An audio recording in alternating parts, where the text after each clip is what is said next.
Okay, this is a demonstration on how to draw a conch shell. So here's my shell. You're going to work in your sketchbook, and here is the page that you want to have opened when you're practicing your conch shell for the first time. This conch shell can look really, really tough to do unless you kind of break it down into its basic shape. The basic shape of this conch shell, we're going to say, is a sphere. There's points coming off the sphere, and there's also an axis running from here to here. I have this axis drawn right here. Okay, this is like represents where the tail is and where the front is.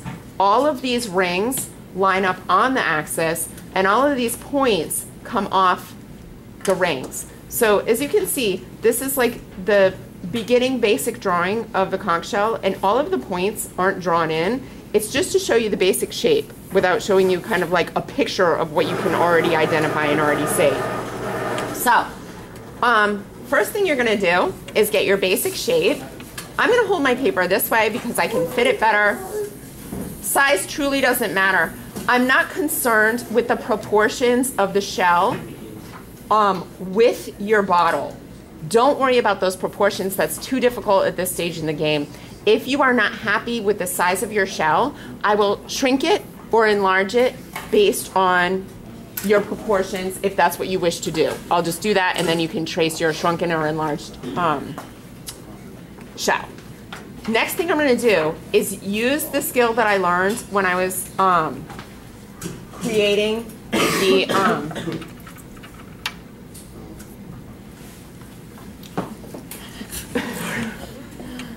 use the skill that I learned when I was measuring my bottle and create an axis that goes through my shell. So from my point of view, my axis is this way. I'm closing one eye, lining it up.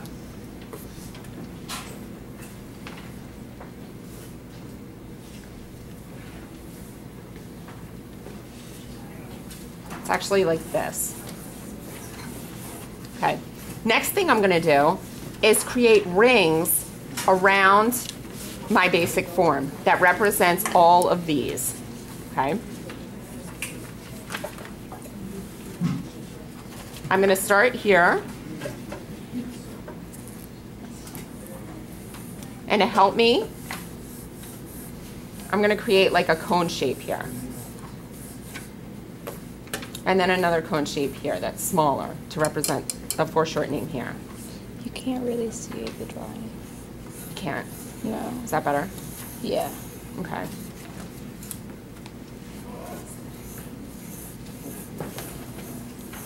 This line represents this line.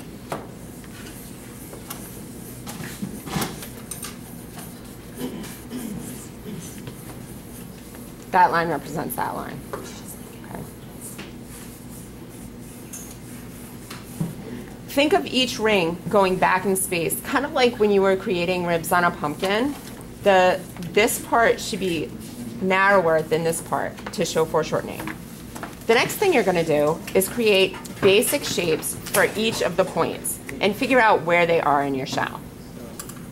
So for a conch shell, I've got a pretty big point here, another pretty big point here, pretty big point. It gets a little smaller here and here. This is going to look awesome in my drawing because these are the closest to me, and they're also the largest. So with foreshortening, it's going to really look great. Now I'm going to create circles to represent these.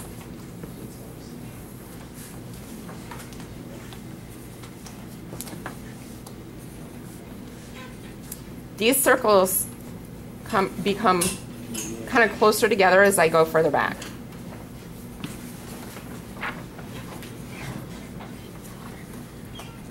That'll also help me show foreshortening.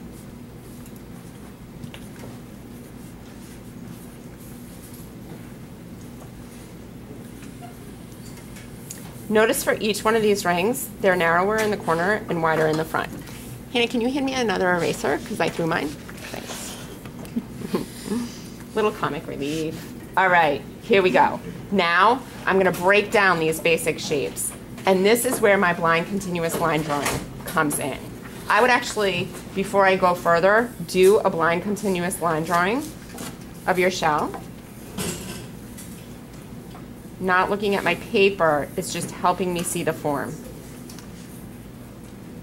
The form and the value are really hard to see on a flat line drawing. When I turn down the lights, you'll see a full range of value. It'll really help with that. And then we'll be coloring these in colored pencil. So don't shade them in pencil. It's just a line drawing. This is much faster, probably double the speed than you should try it. But I just did a blind continuous line drawing of that. That helps me find the length and direction of the line. And all of those awesome, subtle details. Now it seems easy because I get to look. Then I'm going to erase.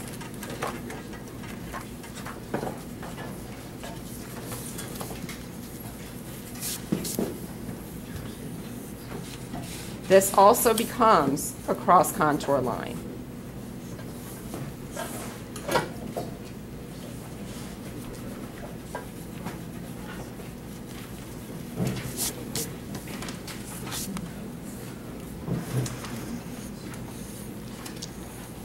Cross contour lines are the next step.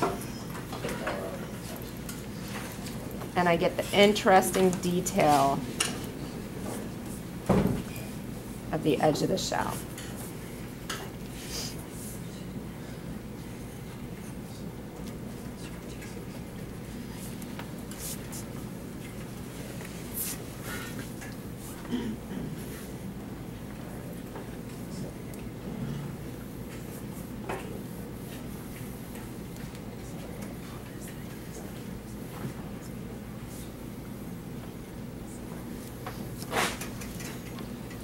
Erase my basic shapes.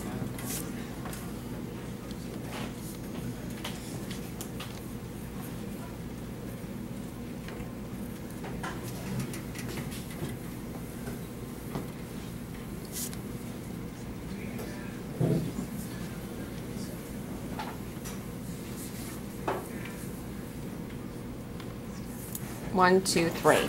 1, 2, 3. Here I am. Sometimes I might forget.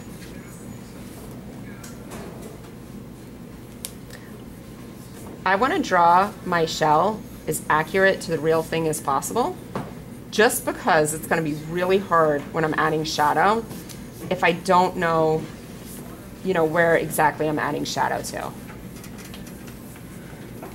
Or if I don't have that spot to add my shade to.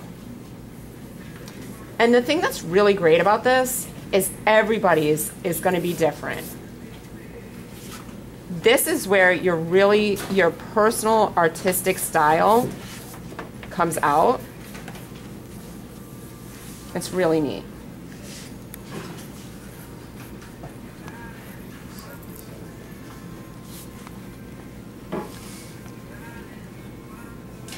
I'm just putting in some cross contour lines, which you don't have to trace, but it's nice to have in your original some cross contour lines, because we will be adding cross contour lines in when we add our colored pencil. That's how we will know what direction to color in.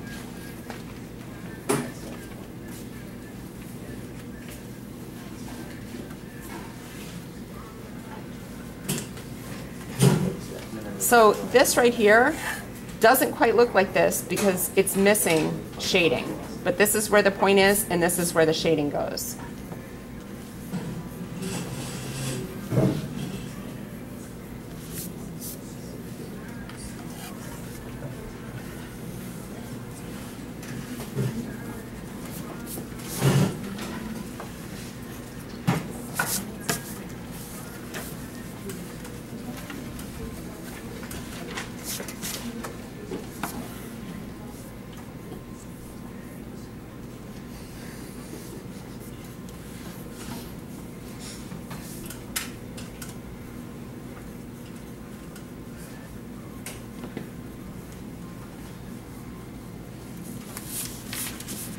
And this is the basic drawing of the shell without any shading, which is exactly what you want for tracing. And that's it. Thank you for videotaping. No problem.